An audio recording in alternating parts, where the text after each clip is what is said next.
नमस्कार, आप सबका स्वागत है। आज की पाठ्यचर्या में मैं राजेश कुमार शुक्ल, स्नातकोत्तर शिक्षक हिंदी। आज का विषय है सर्वनाम।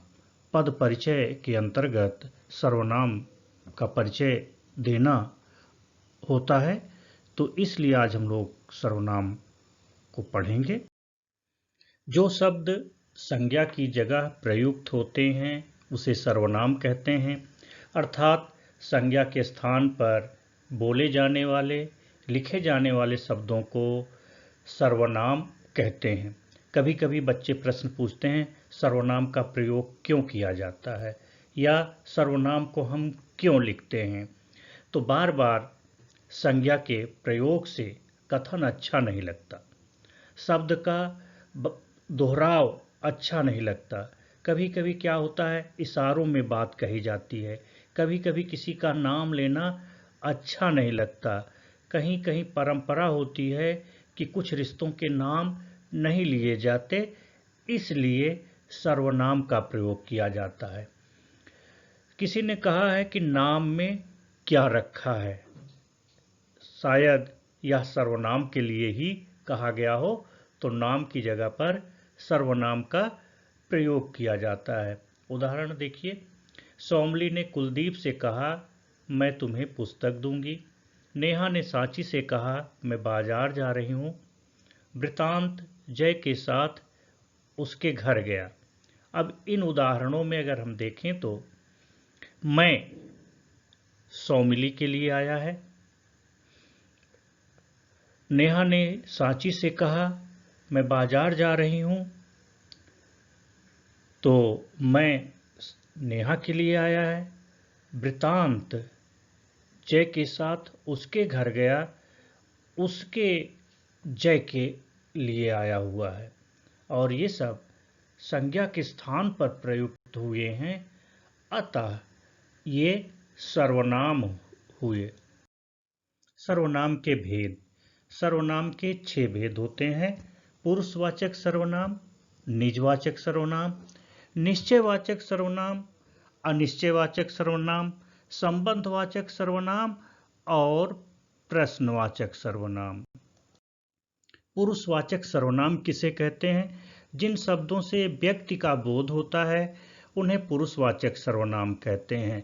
इसका प्रयोग स्त्री और पुरुष दोनों के लिए किया जाता है। सच पूछा जाए तो ये व्यक्तिवाचक संज्ञा की जगह पर प्रयोग किए जाते हैं, जैसे मैं, तुम, वह, हम, आप, उन्हें आदि।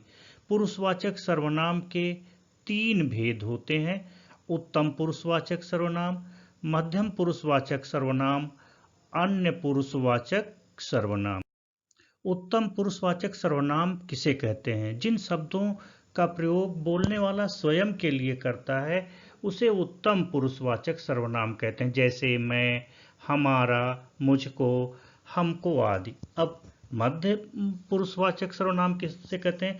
जिन शब्दों का प्रयोग बोलने वाला सुनने वाले के लिए प्रयोग करता है उसे मध्यम पुरुषवाचक सर्वनाम कहते हैं, या यूं कह सकते हैं कि सुनने वाले के लिए मध्यम पुरुषवाचक सर्वनाम होता है। अन्य पुरुषवाचक सर्वनाम वह सर्वनाम होता है जो मध्यम पुरुषवाचक और अन्य पुरुषवाचक से अलग होता है, अर्थात जिन शब्दों का प्रयोग न तो बोलने वाले के लिए किया जाता है न सुनने वाले के लिए किया जाता है, उसे अन्य पुरुषवाचक सर्वनाम कहते हैं। मध्यम पुरुषवाचक सर्वनाम के उदाहरण होते हैं तुम, तुम्हारा, आप, आपको, तुम्हें, आपका, तुमने। इसी तरह से अन्य पुरुषवाचक सर्वनाम के उदाहरण है वह, वे, ए, इसने, वो, उन्हें, उसे आदि। जो सर्वनाम निज के लिए अर्थात स्वयं के लिए प्रयुक्त होता है उसे निजवाचक सर्वनाम कहते हैं, जैसे आप, खुद, स्वयं आदि। निजवाचक सर्वनाम के प्रयोग से बने उदाहरण देखिए।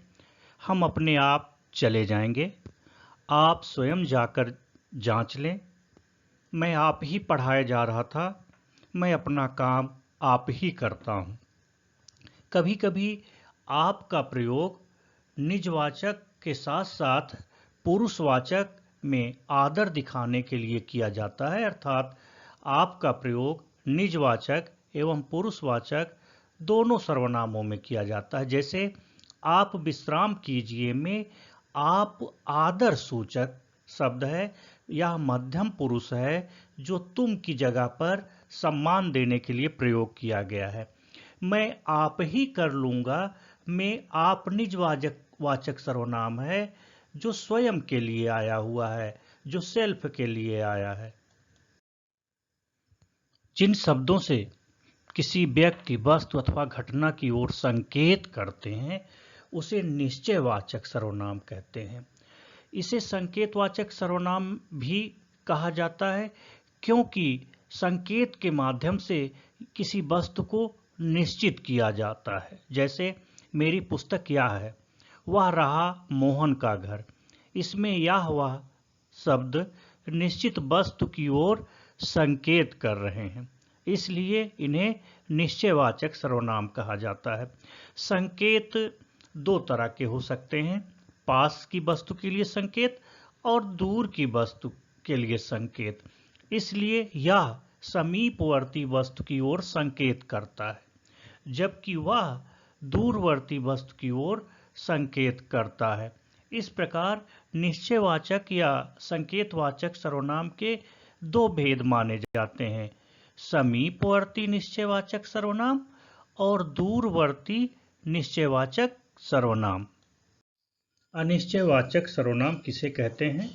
जिन शब्दों से किसी व्यक्ति, वस्तु आदि का निश्चयपूर्ण बोध ना हो उसे अनिश्चय सर्वनाम कहते हैं। अर्थात इसमें निश्चित नहीं होता कि कौन सा व्यक्ति है, कौन सी वस्तु या घटना का उल्लेख है। जैसे कोई, कुछ आदि। कोई उदाहरण देखिए, कोई दरवाजा खटखटा रहा है, दूध में कुछ पड़ा है, श्याम कुछ खोज रहा है। कभी कभी एक भ्रम हो जाता है अनिश्चयवाचक सर्वनाम को लेकर और प्रश्नवाचक सर्वनाम को लेकर के।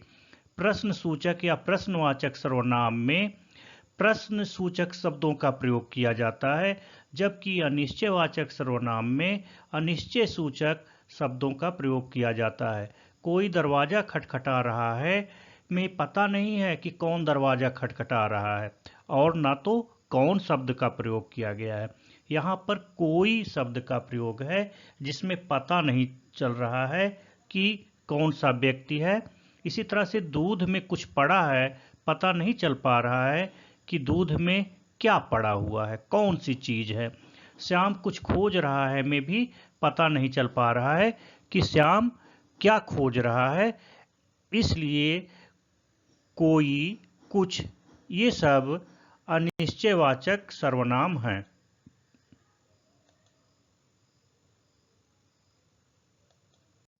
संबंधवाचक सर्वनाम जिन शब्दों से दो पदों के बीच के संबंध का पता चले उसे संबंधवाचक सर्वनाम कहते हैं। जैसे जैसी, वैसी, जैसा, वैसा, जैसा, जो, सो, जिसने, जिसकी, उसकी, जितना आदि। उदाहरण, मेरी वह पेन खो गई जो मुझे पुरस्कार में मिली थी। यह मेरा वह मित्र है जो IIT में पढ़ता है। जो करेगा सो भरेगा, जैसी करनी वैसी भरनी। यह वही PPT है जिसे आप पढ़ना चाहते हैं।